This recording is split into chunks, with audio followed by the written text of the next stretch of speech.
welcome to another edition of Todd Talk, where we take teaching theory and turn it into teaching practice.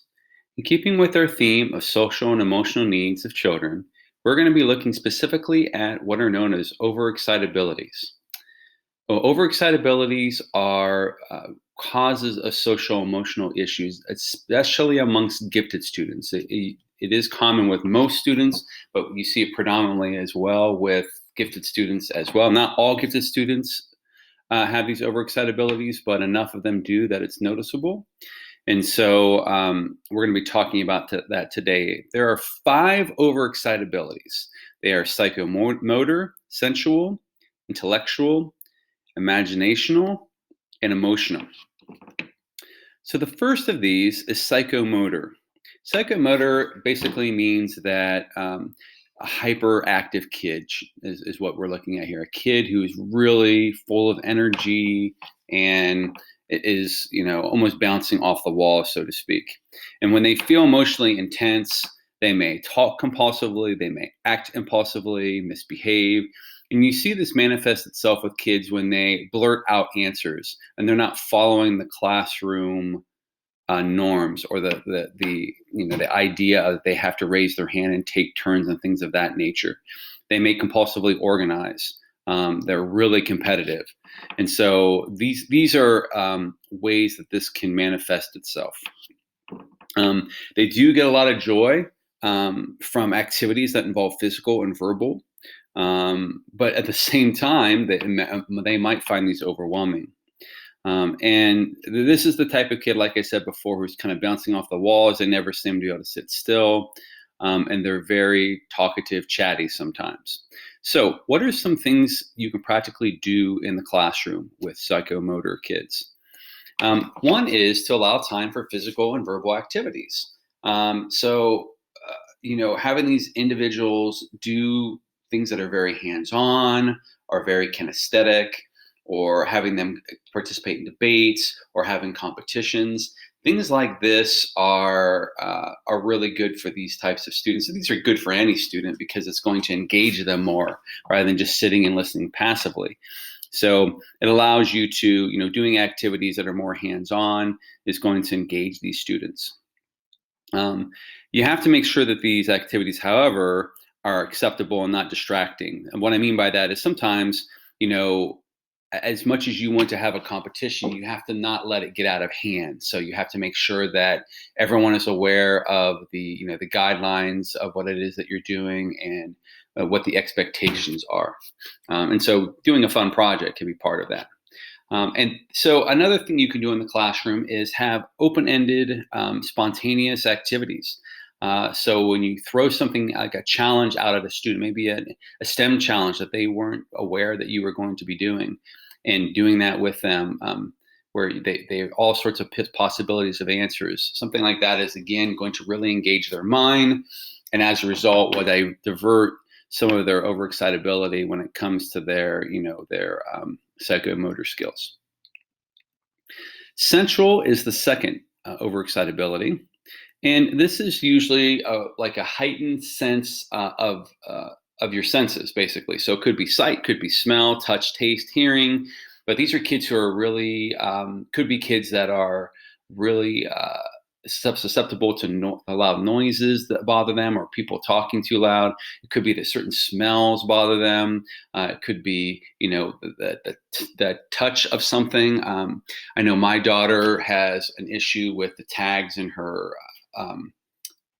outfits, and so that's a central overexcitability that she definitely has. So we have to remove all the tags from her clothes. And so because they have this increased susceptibility to this, they can be overstimulated and sensory and uncomfortable with the sensory inputs. In other words, if they're really bothered by noise and you run a very noisy classroom, then that's going to be an issue with that particular student. Or if you have a student who is sensitive to smells like maybe perfume, and someone wears perfume and that bothers that student, then that's going to be kind of difficult to work with that student. And so what might happen because of these overexcitabilities, central overexcitabilities, is they may overeat, they may go to buying sprees, physical sensation of being at the center of attention. So basically, they are kind of taking it to they're overcompensating by taking it to the extreme. And so that's how that can show itself. And so, like I said before, clothing tags, classroom noise, smells from the cafeteria can be really distracting to these students. And because it's distracting, they can't focus on their schoolwork. So some strategies that you can do with students who have this issue. Whenever possible, have an environment that limits these distractions. So if your student is distracted by noise, give them a place to escape. So it doesn't necessarily mean you have to have a quiet classroom. But what I did when I had students that had this over-excitability to noise is I would give them the opportunity to step out of the classroom and kind of, decompress from the noise. Or I let them work in the hallway or something of that nature where they could have some individual time where they could focus without being stimulated by the noise. Another thing that you could do is give them opportunities to be in the limelight. So in other words, these kids do like attention. And as a result, you want to have appropriate opportunities for that. So give them chances this could be anything like with elementary kids of having them share, something that they care about. It could be, at the high school level of having them perform in dramatic productions or debate or, things of that nature. And so these are again, productive, appropriate opportunities for them to be in the front of the classroom. And so they're still getting that attention that they so crave, but at the same time, it's a positive attention rather than misbehaving to get negative attention. Because there are those kids that will misbehave because it gets them attention of any kind. And then lastly, provide them time to dwell in the delight of this sense and help to kind of ease them. So if a kid is really sensitive to a smell, have them, ease into that so that they're not, it's not as if the smell from the cafeteria is bothering them, figure out ways to let them get to them in small doses so that they're able to build up to that. Intellectual overexcitability is the next one. And this is that kid who really seeks to understand, gain knowledge. They really are thinking all the time. And so they have really active minds because they're thinking all the time. They're really intellectually curious. They observe things that maybe others do not observe. I would say that Sherlock Holmes was definitely an intellectual overexcitability. He noticed things that no one else did. And there are kids who do this as well. They'll notice things that no one else is paying attention to. And so you have to be mindful of that. And they can concentrate and work on something intellectually, but at the same time, they may not be as good as coming to a conclusion to that problem or figuring out how to do it. So another thing that they like elaborate planning and having detailed visual recall. So they're really good at memorizing. Things come to them very easily. They will remember something that you yourself don't expect them to, but they do that anyways. They love theory because theory. And this is great for this particular podcast because the intellectual people are looking at theory, but not necessarily practice. And this is where the issue comes in, is that they want to think about something, but not necessarily about the practical applications of that, or would that be practical? And so, they have a lack of respect for children. They become about adult issues that they can't solve, like world hunger over in Africa. And so they just become so enthralled with this theory, they don't think about the practice of what it is that their ideas are. And then lastly, they can be independent. So as a result, they can be really critical of those that they deem unworthy. This is the student who does not suffer fools gladly. So if a student is not doing what their expectations are, not living up to what they want to do, this type of student may just totally shut down or not include them or things of that nature. So some strategies that you can do in the classroom. Basically, you need to show them how to problem solve. So they may be thinking about something, but they need to bring it to a head. They need to bring it to conclusion. So show them ways to problem solve, whether this is analysis, synthesis, or seeking to understand something.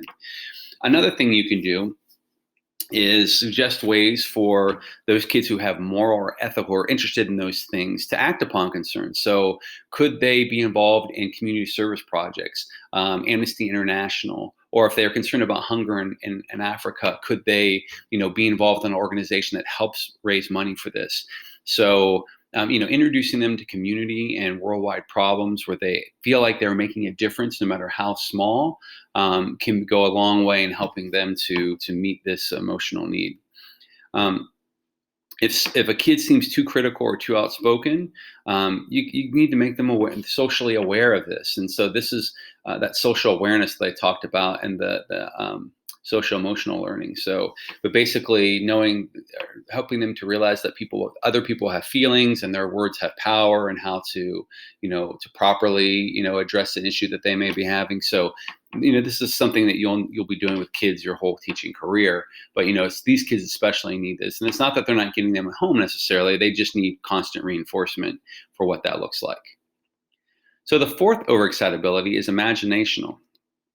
Imaginational is basically kids who are, they associate images, impressions, metaphors. They're basically, this is that kid who literally thinks outside the box. So they're thinking about things in a way that most people are not. They're not very concrete. They're very abstract as a result. And so because of this, though, because of their overactive imagination, they can sometimes mix truth with fiction. So to them, it's not a lie, but it really is a lie. They're just kind of mixing the two together. And they can't separate the two. And so that's when it becomes an issue. So as a result, they have difficulty staying tuned into a class where there's not a lot of creativity or imagination being used, because that is their strength. And if you have a class where kids aren't being creative, then they're going to struggle in those particular classes. So if they're in a class that has a real rigid academic curriculum, but no outlet for creativity, they're going to struggle. So instead of doing what they're asked to, some of the things that they might do is they might, doodle, or they might, and now today's day and age, they may get on the computer and look at websites that kind of feed this imaginational overexcitability. And so they're going to find ways to meet their need if the classroom is not. And so if you don't have a classroom that meets these needs of imagination and creativity, then they'll come up with one of their own. And sometimes this may show itself in negative ways rather than positive ones. So some strategies for this one. So one thing you could do, because they confuse reality and fiction, help them differentiate between these two by having them think of a mental stop sign. So where they write down or draw the factual count before they start to go take it further. Because what happens is they start with a fact and they kind of embellish it. And so is there something that you can do, like some way you can remind them to put up like a reminder in their brain that this is where the truth ends and this is where I start to embellish. And that way they're differentiating between the two of them. Another thing that you can do is to let kids use their creativity. So a lot of times in school, we have a lot of structure and we have a lot of compliance, but some kids may not necessarily thrive with that. So if a kid takes notes and they're very visual, can they use the mapping process instead of the outlining process? Does it have to be in an outline form? Because the mapping process is very visual. You write terms and you circle it and you attach things to that. And so that this allows kids to use their creativity. Or do you allow them alternative assignments or assessments where they can, draw or paint or, use some of their creativity or imagination, maybe to make films. So having ways that they can use this outlet rather than making them taking this square peg and trying to fit it into the round hole would go a long way in helping these students. The last one I'm going to talk about is emotional. And this is kids who have intense feelings. So they get extremely angry or extremely frustrated or extremely sad. But it's more than the norm. So their kids are gonna get frustrated and mad and sad all the time. But these kids, it becomes overwhelming for them, and as a result, they can't function as a result. And so what happens is this can sometimes have physical manifestations such as stomach aches or or they're blushing or they're they're sweating because they're anxious. So there's lots of there's some issues, physical issues with that. They're usually aware of their own feelings, and then they are very judgmental of themselves because of this. So because they're taking to the extreme, they are not being kind to their emotions and the way that they think about it. They're judging themselves harshly. Um, and oftentimes, the first reaction is for us to say these kids are being dramatic or drama queens or being overreacting. But the problem is that we're not showing compassion or empathy towards the students, and we need to demonstrate that as teachers and students ourselves to make sure that these students are the model for these students what that looks like.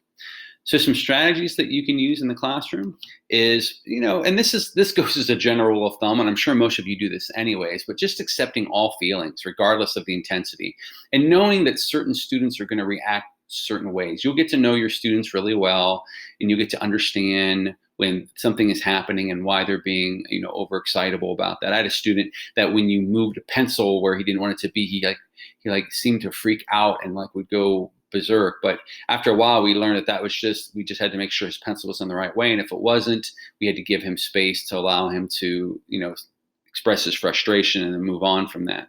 And so we have to facilitate healthy growth and healthy emotions. Another thing you can do is if you anticipate these physical or emotional responses, you prepare for them so you're ready for them. So, because a lot of times our knee-jerk reaction is to yell at that student or to punish them for not being compliant or to accuse them of being overly dramatic. And we need to learn to look for the signs in these particular students. And then when those signs start to show themselves, we have to figure out ways to de-escalate that. And the thing about that with those students is that every kid's de-escalation is going to be different. And so you can work with the child to figure out what are ways that we can de-escalate, what are strategies that we can employ that will help us to do that. So those are the 5 overexcitabilities. It is important to recognize these because that's how you meet the needs of the social emotional needs of these students, by recognizing that they are having their overexcitability is kicking in. And so you're reacting in the appropriate manner rather than just assuming that the student is, not doing what it is that they're supposed to be doing.